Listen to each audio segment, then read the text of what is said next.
Matapos muling manampa bilang alkalde, inihayag ni Mayor Vico Sotto ang kanyang mga plano para sa huling termino sa Pasig City. Sa kanyang talumpati, isiningit niya ang isang mahalagang anunsyo: Vico Sotto will not run in the 2028 elections, the third-term Pasig Mayor said in his speech during the turnover ceremony of incoming local officials. Ayon sa kanya, ito ay para malaya niyang magawa ang lahat ng tama para sa lungsod ng walang bahid ng politika. Kasabay nito, nanawagan siya ng pagkakaisa sa lahat ng Pasigueño, katunggali man o kakampi, para sa ikauunlad ng Pasig. Binigyang diin din ng alkalde ang kanyang paninindigan laban sa lumang sistema ng politika at katiwalian. Habang bukas siya sa pakikipag-ugnayan sa kanyang mga naging katunggali, iginiit niyang dapat pa ring may managot sa batas, lalo na ang mga may utang na buwis at sangkot sa mga irregularidad. Ipinangako niyang itutuloy ang nasimulang pagbabago at titiyikang hindi nababalik sa dati ang pamamahala sa lungsod, na nakatuon sa transparency at tunay na serbisyo publiko. Ako si Victor Mare Diz N. Soto ng Barangay Ugong, Pasig City, nahalal sa katungkulan bilang alkalde ng lungsod ng Pasig, ay taimtim na nanunumpa. Natutuparin ko ng buong husay at katapatan sa abot ng aking kakayahan ang mga tungkulin ng aking kasalukuyang katungkulan na aking itataguyod at ipagtatanggol ang saligang batas ng Pilipinas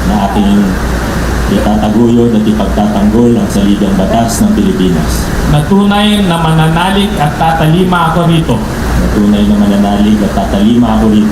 At susundin ko ang mga batas, mga kautosang legal, at mga dekretong itinaiiral ng mga sadyang itinakdang may kapangyarihan ng Republika ng Pilipinas.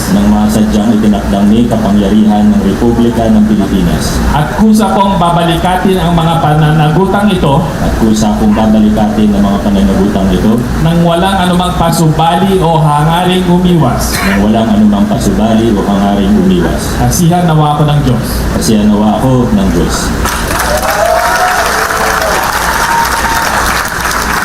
Congratulations, Mayor Vico Sotto.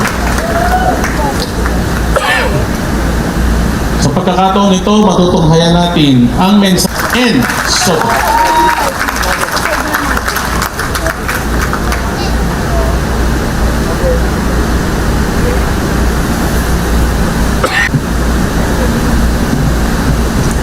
Maraming salamat po. Magandang umaga sa ating lahat.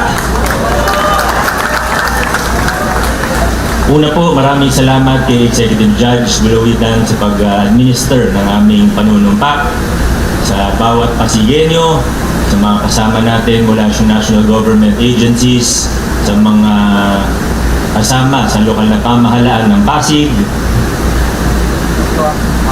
sa aking mga kasama sa giting ng Pasig, Congressman Roman Romulo, Vice Mayor Dodot Jaworski, sa mga konsehal ng una at ikalawang distrito ng lungsod ng Pasig,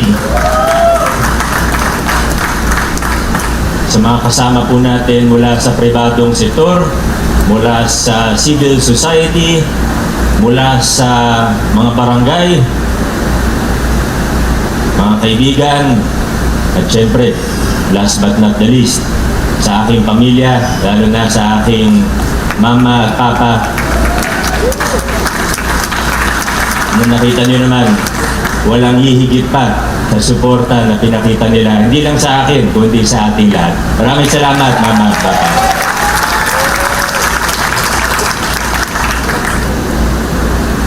Kakaiba itong pinagdaanan natin noong 2025, ano?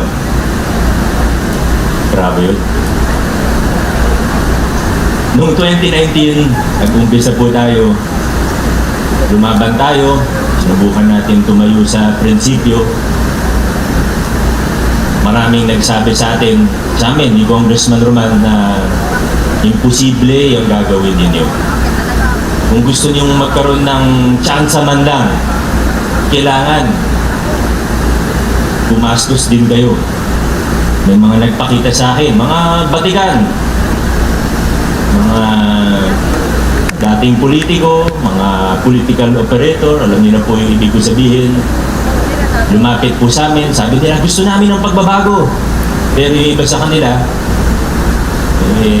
hindi po talaga pagbabago yung gusto.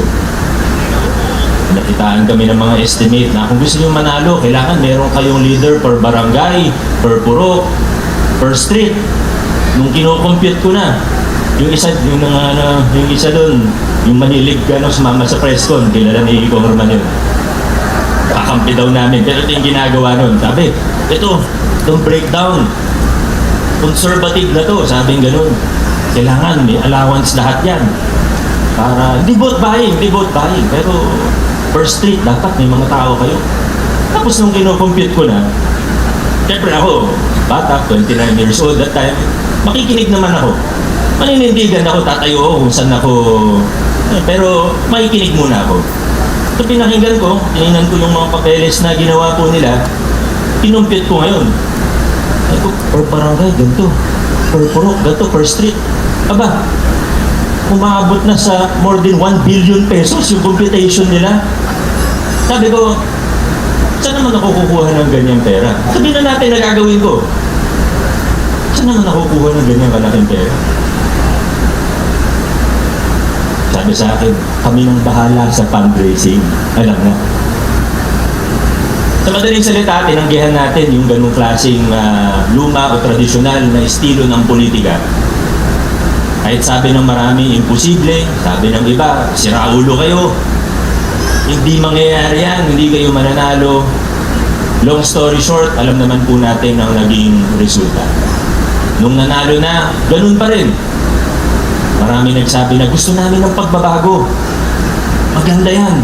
Nagawa natin. 2019, nagpalit ng administrasyon. Pero, ayan na. May nalalapit ng mga kontrata. May nilalapit ng supplier. May nilalapit ng mga politiko. Nung sinasabihan na hindi pwede yan kasi totoo yung pagbabago natin, malinis, maayos, tapat na pamamahala ang gusto natin. Isa-isa na po silang nagsialisan. Kilala niyo naman po kung sino-sino sila. 2022,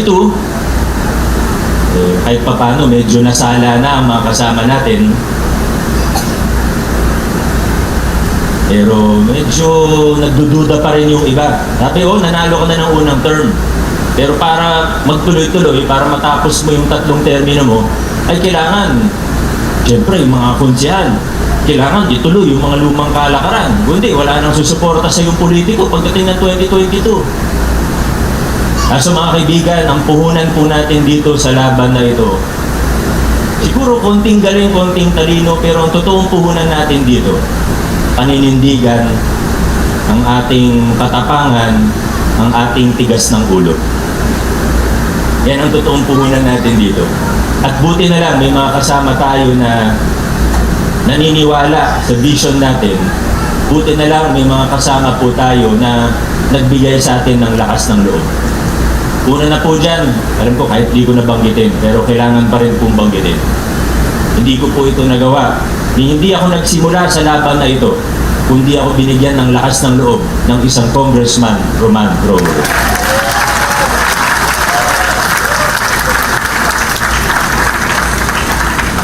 Marami pa pong iba, ika nga unsung heroes, hindi naman natin mababanggit ang lahat ng isa-isa.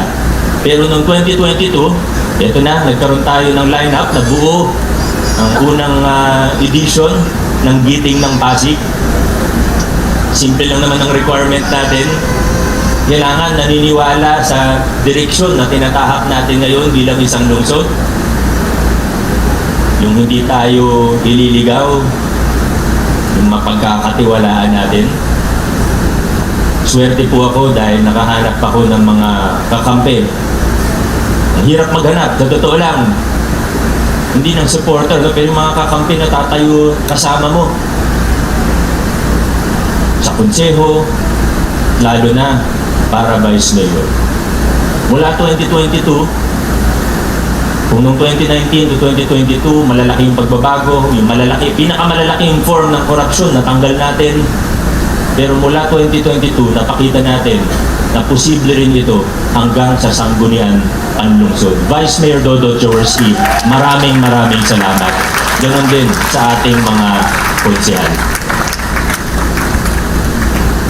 2025, ganun pa rin po. Dumami na ang naniniwala, dumami ang sumusuporta, pero may iba na kinakabahan pa rin papunta sa ikatlong termino natin ng pagbabago. Nung malapit na ang filing, nung nakikita na grabe gumastos yung iba, may mga tumawag sa amin na kahit mula sa ibang LGU na nag-aalala para sa atin. Kakayanin niyo ba yung gastos? Handa daw gumastos ng 2 billion, totoo ba yun? Handa daw gumastos ng 4 billion, totoo ba yun? At unti-unti nakita natin na parang totoo nga. Handang gumastos ng napakalaki. Handang manira, handang magpakalat ng fake news, disinformation, handang magbayad ng media, handang gawin ng kahit ano. Maibalik lang tayo sa lumang kalakaran. Pero sa dulo, pinakita ng mga pasiyendo, sa tulong ng Diyos, na sa ating lungsod, ang magwawagi ay ang katotohanan at kabutihan.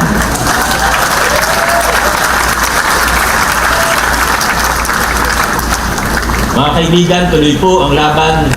Marami pa tayong kailangan gawin. Pero sa pagkakataong ito, hayaan niyo pong i-address ko ang iba't ibang grupo ng tao. Hahatiin ko na lang po sa 3 grupo ng mga pasigenyo. Unahin ko na po ang mga pasigenyo, hindi man sila ganun karami, pero meron pa rin. Hindi natin minamasama. May mga iba na hindi sumuporta sa atin ng giting ng Pasig, pero yung dahilan nila ay sincero. Totoong naniniwala sila sa ibang kandidato, totoong hindi sila naniniwala sa mga pagbabago natin. Wala akong problema doon. Ako po ang unang magsasabi na dapat tumayo ka sa paniniwala mo.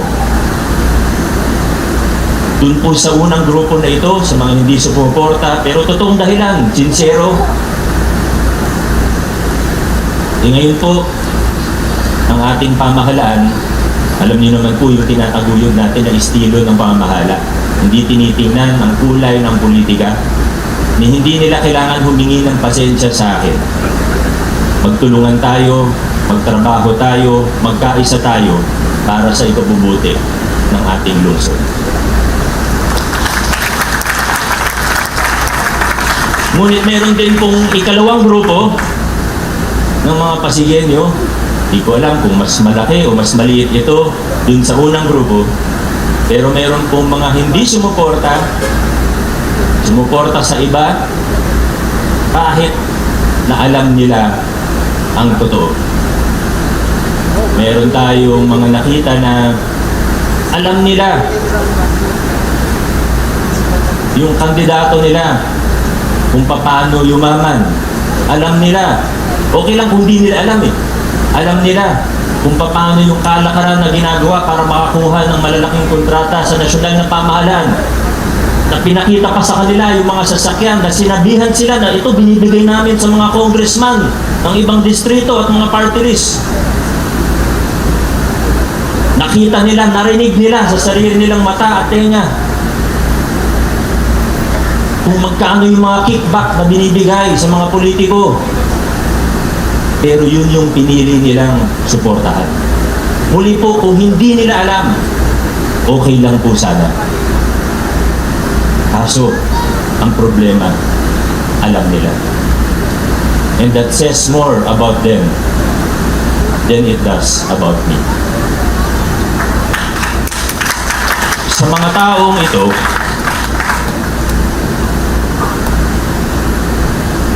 hinihikayat ko po sila mag-isip-isip na po ng maigi. Baka hindi pa huli para sa kanila.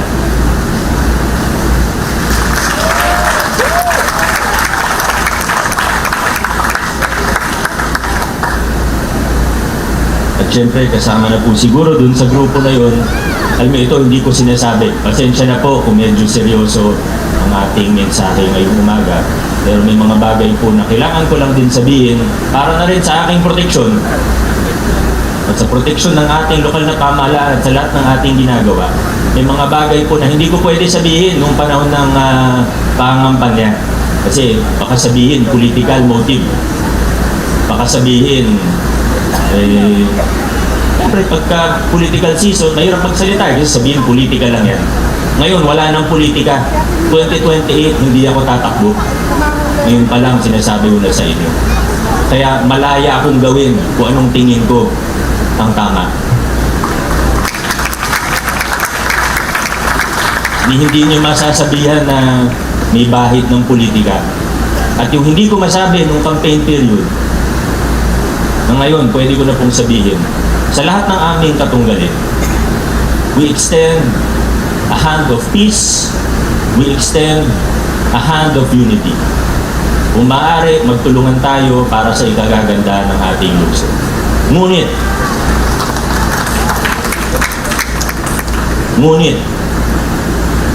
kailangan may managot sa mga krimen na naganap.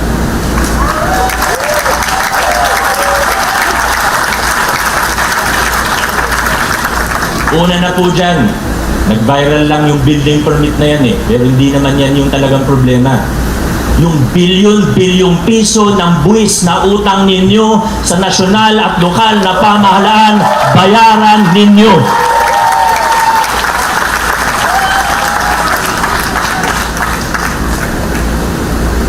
Hindi po ako galit. Nagpapaliwanag lang. Tatoyan po natin kung ano ang tama. At handa po ako makipag-usap kahit kanino, kahit sa taong siniraan ako, kahit sa taong sinabotahe ako, kahit sa taong gumastos ng napakalaki upang sirain ang ginagawa natin sa lokal na pamahalaan. Anyway, sa dulo, hindi naman sila nagtagumpay. Higit 90% ng mga Pasigenyo ay naniwala sa atin at hindi sa mga kalokohan nila. Kaya handa po ako makipag-usap, handa po ako makipagkasundo. Kaya natin makipagtrabaho kahit kanino. Tutulungan ko pa sila. Ayusin lang nila ang mga problema nila sa BIR at sa business taxes sa ating lokal na pamahalaan. Simple lang po ang aking kondisyon. At may pangatlong grupo pa po. At ako po ay naniniwala at nakita naman po natin sa resulta ng halalan na ang karamihan sa ating mga Pasigenyo ay napapabilang sa ikatlong grupo na ito. Sa mga Pasigenyo na sumuporta, sa mga Pasigenyo na naniwala sa direksyon natin, naniniwala sa direksyon na tinatahak natin ngayon bilang isang lungsod. Sa lahat ng nagpagawa ng t-shirt, sa lahat ng nagpagawa ng kanya-kanyang tarpaulin, sa lahat ng nagpagawa ng headband, nag-edit ng video, nag-post sa social media, sumigaw sa kalsada, at kung ano-ano pa. Maraming salamat sa inyo. Ang giting ng Pasig, hindi lang po ako, o ang ating Congressman Roman, Vice Mayor Dodot, o ang ating mga konsyal. Ang giting ng Pasig ay ang bawat isang Pasigenyo na patuloy na lumalaban para sa pagbabago at reforma ng ating mahal na lungsod. Mga kasama, 2025, meron tayong napaka-espesyal na pagkakataon, pambihirang pagkakataon dito sa ating lungsod. Sana po ay magkaisa tayo, tuloy-tuloy nating itaguyod ang mabuting pamamahala, tuloy-tuloy nating itaguyod ang pamamahala na may transparency o bukas sa mamamayan, isang mapanlahok na pamayanan, gobyerno na may pananagutan sa taong bayan. Tuloy-tuloy po natin ipaglaban ang mga nasimulan ng pagbabago tungo sa universal healthcare, tungo sa programa ng pabahay ng makatarungan,